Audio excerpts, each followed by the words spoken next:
आज हम आने वाले साल को अंक ज्योतिष के चश्मे से देखेंगे और हमारा पूरा ध्यान है उन लोगों पर जिनका मूलांक 6 है, यानी वो लोग जिनका जन्मदिन किसी भी महीने की 6, 15 या फिर 24 तारीख को आता है। बिल्कुल। और आज हमारे पास जो स्रोत हैं वो हैं न्यूमरोलॉजी 2026 मूलांक 6 के लिए भाग्य और भविष्यफल से लिए गए कुछ अंश। और इन स्रोतों का जो सार है वो एक बहुत ही दिलचस्प वाक्य में सिमट जाता है। 2026 मूलांक 6 वालों के लिए अनुशासन के साथ ऐश्वर्य का साल होगा। अनुशासन के साथ ऐश्वर्य। ये दोनों शब्द एक साथ सुनकर थोड़ा अजीब सा लगता है। एक तरफ अनुशासन है जो नियमों में बांधता है और दूसरी तरफ ऐश्वर्य जो एक तरह की आज़ादी और विलासिता का एहसास देता है। तो चलिए इसको थोड़ा खोल के हैं। यही इस साल की सबसे बड़ी खूबसूरती है और चुनौती भी। इसे समझने के लिए हमें अंकों के पीछे के ग्रहों को देखना होगा। मूलांक 6 का स्वामी ग्रह है शुक्र, जो प्रेम, सौंदर्य, कला और हर तरह के भौतिक सुख का प्रतीक है। वहीं अगर हम साल 2026 के अंकों को जोड़ें, यानी 2 + 0 + 2 + 6, तो कुल योग बनता है 10, जिसका मूलांक हुआ 1। और अंक 1 का स्वामी है सूर्य, जो अधिकार, नेतृत्व और अनुशासन का कारक है।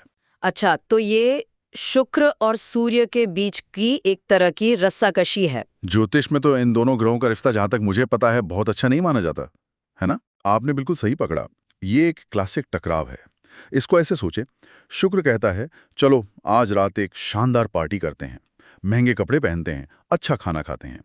और ठीक उसी वक्त सूर्य कहता है नहीं, कल सुबह 5 बजे उठना है, एक जरूरी मीटिंग की तैयारी करनी है, तुम्हें अनुशासित रहना होगा। 2026 में मूलांक 6 वालों के जीवन में लगभग हर दिन यही एक आंतरिक संवाद चलेगा और सफलता इस पर निर्भर करेगी कि वो इन दोनों में संतुलन कैसे बनाते हैं। तो इस टकराव का सबसे पहला असर तो व्यक्तित्व पर ही दिखेगा। हमारे सूत्र कहते हैं कि स्वभाव में एक खास तेज और अधिकार की भावना आएगी। लेकिन एक मिनट, ये तो बड़ा विरोधाभासी लग रहा है।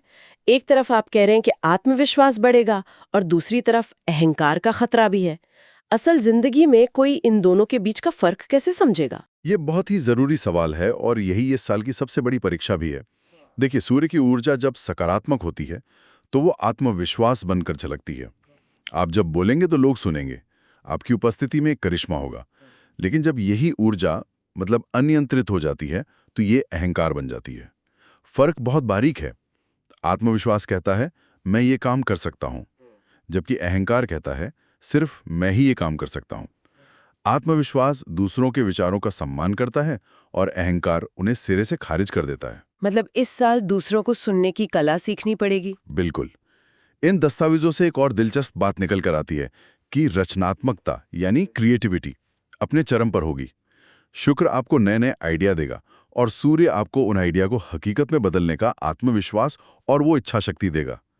लेकिन अगर अहंकार हावी हो गया तो आप अपनी ही टीम के सुझावों को नजरअंदाज करने लगेंगे और बस वहीं से मुश्किलें शुरू हो सकती हैं। वाह, तो ये साल क्रिएटिव लोगों के लिए किसी जैकपॉट से कम नहीं है।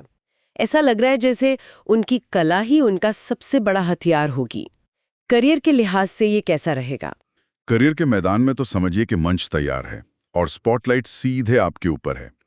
जिन लोगों का काम शुक्र से जुड़ा है, जैसे fashion, designing, media, film, event management भी। हाँ, इवेंट मैनेजमेंट या आभूषण का कारोबार, उनके लिए ये साल असाधारण सफलता ला सकता है। अगर आप एक कलाकार हैं तो आपको पहचान मिलेगी, अगर आप एक डिजाइनर हैं तो आपके काम की मांग बढ़ेगी। और इसमें सूर्य की क्या भूमिका होगी? क्या सिर्फ रचनात्मकता से ही काम चल जाएगा? नहीं, यहीं पर सूर्य अपना कमाल दिखाएगा। सूर्य आपको लीडरशिप की भूमिका में लाएगा। हो सकता है आपको प्रमोशन मिले और आप एक टीम को लीड करने लगें। अच्छा। या फिर आप अपना कोई नया प्रोजेक्ट शुरू करें जिसके आप खुद बॉस हों। इन स्रोतों में एक साफ संकेत है कि अधिकार आपके हाथ में आएगा। लेकिन क्या अधिकार की भावना हमेशा सकारात्मक होती है? अगर किसी को लीडर बनना है तो उसमें थोड़ी अथॉरिटी वाली भावना तो होनी ही चाहिए, है ना? बिल्कुल होनी चाहिए। अधिकार के बिना नेतृत्व संभव ही नहीं है। लेकिन सूर्य का प्रभाव अधिकार को तानाशाही में बदल सकता है। एक अच्छा लीडर अपनी टीम को साथ लेकर चलता है, जबकि एक तानाशाह सिर्फ हुक्म चलाता है। 2026 में यही चुनना होगा कि आप कैसा लीडर बनना चाहते हैं।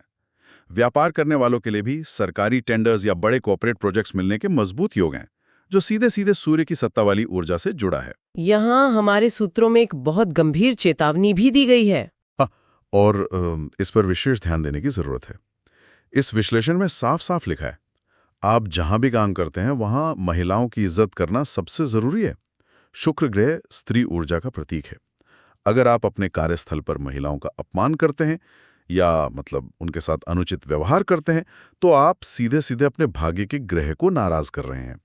स्रोत कहते हैं कि इस मामले में जरा सी भी चूक आपकी सालों की बनी बनाई इज्जत को मिट्टी में मिला सकती है। ये एक बहुत ही महत्वपूर्ण और बिल्कुल सही समय पर दी गई सलाह है। अच्छा, करियर में इतनी सफलता और लीडरशिप का मतलब है कि पैसा भी खूब आएगा, लेकिन जैसा कि आपने शुरू में बताया था, पैसा अपने साथ एक चुनौती भी ला रहा है। सही समझे? तो असल में 2026 की आर्थिक कहानी कमाई और गवाई की नहीं है, बल्कि मौके और परीक्षा की है। शुक्र की रचनात्मकता से पैसा कमाने के ढेरों नए मौके मिलेंगे। कोई साइड हॉबी अचानक से कमाई का जरिया बन सकती है, लेकिन सूर्य का अहंकार उस पैसे को स्टेटस पर खर्च करने की परीक्षा लेगा। इसे थोड़ा और आसान शब्दों में समझाएंगे, कोई उदाहरण देकर? जरूर। इसे ऐसे सोचें, एक मूलांक 6 वाला आर्किटेक्ट है जिसे एक बड़ा प्रोजेक्ट मिलता है। ये सूर्य का प्रभाव है जिससे उसे पहचान मिली। अब उसके पास अच्छा खासा पैसा आता है। शुक्र की ऊर्जा उसे कहती है, चलो इस पैसे से घर को और सुंदर बनाते हैं, एक लग्जरी वेकेशन पर चलते हैं। यहां तक सब ठीक है, लेकिन सूर्य का अहंकार इसमें जुड़ जाता है और कहता है, तुम्हें अपने दोस्तों और रिश्तेदारों को दिखाना होगा कि तुम कितने सफल हो। तुम्हें शहर की सबसे महंगी कार खरीदनी चाहिए। बस यही वो जाल है जिससे इस साल बचना है। मतलब जरूरत और दिखावे के बीच का वो जो फर्क है उसे समझना होगा। एग्जैक्टली, बिल्कुल। इन दस्तावेजों के अनुसार महंगे कपड़ों, गैजेट्स और पार्टियों पर भारी खर्च हो सकता है। ये साल आपको बचत करने की आदत को चुनौती देगा। साल के मध्य में लगभग जून जुलाई के आसपास अचानक कोई बड़ा खर्च आ सकता है, शायद घर की मरम्मत या सेहत से जुड़ा कोई मामला। अगर आपने बचत नहीं की है तो उस समय परेशानी हो सकती है। तो मुख्य सबक ये है, पैसे को अपनी सफलता का सबूत बनाने के बजाय उसे भविष्य की सुरक्षा का साधन बनाएं। ये तो बहुत व्यावहारिक सलाह है। अब उस क्षेत्र पर आते हैं जहां अहंकार सबसे ज्यादा असर डालता है, रिश्ते। ऐसा लग रहा है कि ये एक संवेदनशील क्षेत्र होने वाला है। हाँ, और यहाँ बहुत सावधानी की जरूरत होगी। व्यक्तित्व में जो अहम बढ़ रहा है वो शादीशुदा जिंदगी में वैचारिक मतभेद पैदा कर सकता है। जीवन साथी के साथ छोटी छोटी बातों पर बहस हो सकती है, क्योंकि आपको लगेगा कि आपकी बात ही सही है। स्रोत सलाह देते हैं कि बहस जीतने के बजाय दिल जीतने की कोशिश करें। याद रखें, शुक्र प्रेम का ग्रह है और प्रेम में समर्पण होता है, अहंकार नहीं। और जो लोग रिलेशनशिप में हैं, उनके लिए भी एक चेतावनी है। सूत्र किसी तीसरे व्यक्ति के हस्तक्षेप की बात करते हैं। इसका क्या मतलब है? देखिए, जब आपके व्यक्तित्व में एक खास तरह का आकर्षण आता है जो शुक्र और सूर्य दोनों दे रहे हैं, तो लोग आपकी तरफ खिंचते हैं। ऐसे में किसी नए व्यक्ति के प्रति आकर्षण पैदा होना या किसी दोस्त का आपके रिश्ते में जरूरत से ज्यादा दखल देना, ये संभव है। यह आपके रिश्ते के लिए एक परीक्षा की घड़ी होगी। अगर आपके रिश्ते की नींव ईमानदारी और विश्वास पर टिकी है तो आप इस तूफान से निकल जाएंगे। इसलिए पारदर्शिता बनाए रखना बहुत जरूरी होगा। लेकिन सिंगल लोगों के लिए तो अच्छी खबर है। हाँ, उनके लिए यह साल बहुत अच्छा हो सकता है। उन्हें एक ऐसा साथी मिल सकता है जिसे वो हमेशा से चाहते थे। शायद कोई ऐसा जो उन्हीं के प्रोफेशन से हो या सामाजिक रूप से बहुत प्रतिष्ठित हो। बस एक ही शर्त है, रिश्ते की शुरुआत ईमानदारी से करें, दिखावे से नहीं। और परिवार के लिए भी अच्छी बात यह है कि किसी लग्जरी वेकेशन या घर में कोई बड़ा फंक्शन होने के योग बन रहे हैं। ये तनाव को कम करने और साथ में अच्छा समय बिताने का एक शानदार तरीका हो सकता है। चलिए अब सेहत की बात करते हैं। मुझे लगता है यहाँ भी सूर्य और शुक्र की कुश्ती देखने को मिलेगी। आपने एकदम सही अंदाजा लगाया। यहाँ सेहत के मैदान में भी सूर्य और शुक्र आमने सामने हैं। शुक्र ग्रह मीठा, तैलीय और आरामदायक भोजन पसंद करता है। इसके प्रभाव से मधुमेह मतलब डायबिटीज, गले से संबंधित समस्याएं या हार्मोनल असंतुलन का खतरा बढ़ सकता है। वहीं सूर्य, जो अनुशासन का प्रतीक है, वो आपको सुबह उठकर धूप में योग करने और एक सख्त दिनचर्या का पालन करने के लिए प्रेरित कर रहा है। तो हमारी सेहत इस बात पर निर्भर करेगी कि हम इन दोनों में से किसकी सुनते हैं। बिल्कुल। अगर आपने शुक्र की सुनी और खानपान में लापरवाही बरती तो वजन बढ़ सकता है और आंखों की रोशनी पर भी असर पड़ सकता है। दूसरी तरफ सूर्य का संबंध हड्डियों और हृदय से है। काम के ज्यादा बोझ और तनाव से पीठ दर्द या ब्लड प्रेशर से जुड़ी समस्याएं हो सकती हैं। इसलिए संतुलन ही कुंजी है। स्रोत स्पष्ट रूप से कहते हैं, मीठे और तैलीय भोजन से बचें और रोजाना कम से कम 30 मिनट शारीरिक व्यायाम करें। सुबह की धूप लेना सूर्य और शुक्र दोनों की ऊर्जा को संतुलित करने का सबसे अच्छा और मुफ्त उपाय है। ये तो हुई बड़ी बड़ी बातें। क्या हमारे सूत्रों में कुछ व्यवहारिक जानकारी भी है, जैसे साल के कौन से महीने ज्यादा अच्छे रहेंगे, एक तरह का रोड मैप? हाँ, एक संक्षिप्त मासिक विवरण दिया गया है जिसे एक रणनीतिक कैलेंडर की तरह इस्तेमाल किया जा सकता है। साल की शुरुआत यानी जनवरी से मार्च ऊर्जा से भरपूर रहेगी। नए प्रोजेक्ट शुरू करने, नौकरी बदलने या पहचान बनाने के लिए ये सबसे अच्छा समय है। फिर अप्रैल से जून तक का समय थोड़ा सावधानी वाला है। यहाँ प्रेम संबंधों में उतार चढ़ाव और आर्थिक मामलों में फिजूल खर्ची से बचना होगा। और साल का दूसरा भाग, जुलाई से सितंबर का समय करियर के लिए सुनहरा दौर है। इस दौरान की गई मेहनत का बड़ा फल मिलेगा। शायद कोई बड़ा प्रमोशन या व्यापार में कोई बड़ी डील हो सकती है। और साल का अंत अक्टूबर से दिसंबर वो परिवार और खुशियों के नाम रहेगा। पुराने गिले शिकवे दूर होंगे और आप परिवार के साथ अच्छा समय बिताएंगे। ये बहुत उपयोगी है। इसके अलावा कुछ भाग्यशाली कारक भी बताए गए हैं, जैसे रंग या दिन, जो शायद इस संतुलन को बनाने में मदद कर सकते हैं। हाँ, इन्हें आप अपनी दिनचर्या में शामिल कर सकते हैं। शुभ रंग हैं सफेद, चमकीला नीला और गुलाबी। ये सभी शुक्र के रंग हैं जो शांति और सौंदर्य को दर्शाते हैं। शुभ दिन शुक्रवार और शनिवार। और शुभ अंक हैं 6, 1, 5 और 8।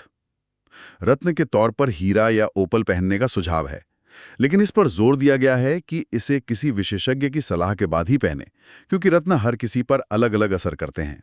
अंत में कुछ उपाय भी दिए गए हैं। मुझे ये हमेशा दिलचस्प लगते हैं, क्योंकि ये सिर्फ कर्मकांड नहीं होते, बल्कि हमारी मानसिकता को बदलने के प्रतीक भी होते हैं। आप सही कह रही हैं। ये उपाय प्रतीकात्मक और व्यावहारिक दोनों हैं। सूर्य और शुक्र के बीच संतुलन बनाने के लिए कुछ सरल उपाय बताए गए हैं। पहला, लक्ष्मी वंदना। हर शुक्रवार को धन और ऐश्वर्य की देवी माता लक्ष्मी को सफेद फूल या मिठाई अर्पित करना। यह शुक्र की सकारात्मक ऊर्जा को आकर्षित करने का एक तरीका है। और सूर्य के लिए उसे कैसे साधा जाए? सूर्य की ऊर्जा यानी अनुशासन और आत्मविश्वास को सकारात्मक रूप से ग्रहण करने के लिए रोज सुबह सूर्य को जल देने का उपाय बताया गया है। यह सिर्फ एक धार्मिक क्रिया नहीं, बल्कि सुबह जल्दी उठने और प्रकृति से जुड़ने का एक वैज्ञानिक तरीका भी है। एक उपाय मुझे बहुत पसंद आया शुक्र के लिए, इत्र यानी परफ्यूम का नियमित प्रयोग करना और साफ सुथरे कपड़े पहनना। ये तो सीधे सीधे शुक्र की ऊर्जा को अपनी दिनचर्या में शामिल करने जैसा है। बिल्कुल, ये खुद को अच्छा महसूस कराने और अपना आत्मविश्वास बढ़ाने का एक बहुत ही सरल तरीका है। इसके अलावा दान का भी महत्व है। शुक्रवार को कन्याओं को खीर खिलाना या जरूरतमंदों को सफेद चीजें दान करना शुक्र को मजबूत करता है। और सबसे महत्वपूर्ण उपाय, जिसकी चर्चा हमने पहले भी की थी, महिलाओं और बुजुर्गों का सम्मान करना। यह सिर्फ एक नैतिक जिम्मेदारी नहीं है। अंक ज्योतिष के अनुसार इससे आपका शुक्र ग्रह सीधे तौर पर मजबूत होता है और जीवन में सुख समृद्धि आती है। पुनराकर मूलांक 6 के लिए 2026 चमकने और चमक बिखेरने का वर्ष है। यदि अनुशासन बनाए रखा जाए और अहंकार से बचा जाए तो ये साल राजा जैसा सुख दे सकता है। ऐसा लगता है कि आपके हाथ में एक शक्तिशाली गाड़ी की चाबी दी जा रही है, लेकिन उसे चलाने के लिए कौशल और जिम्मेदारी दोनों की जरूरत होगी। बिल्कुल, इस पूरी चर्चा का सार यही है कि शक्ति और विलासिता दोनों मिलेंगी, लेकिन उन्हें संभालने के लिए ज्ञान और अनुशासन की आवश्यकता होगी। सूर्य आपको सिंहासन देगा और शुक्र उस सिंहासन को आरामदायक बनाएगा, लेकिन इन दोनों का संतुलन ही आपको एक सच्चा विजेता बनाएगा। ये सोचने के लिए एक दिलचस्प विचार छोड़ जाता है। स्रोत कहते हैं कि ये चमकने का साल है, लेकिन क्या बहुत तेज चमकना भी संभव है? क्या सूरज की बहुत तेज रोशनी भी आंखों को चौंधिया सकती है? कब अधिकार अहंकार बन जाता है और कब विलासिता एक जाल बन जाती है? ऐसा लगता है कि 2026 मूलांक 6 वालों के लिए इसी सही संतुलन को खोजने की एक व्यक्तिगत यात्रा होगी।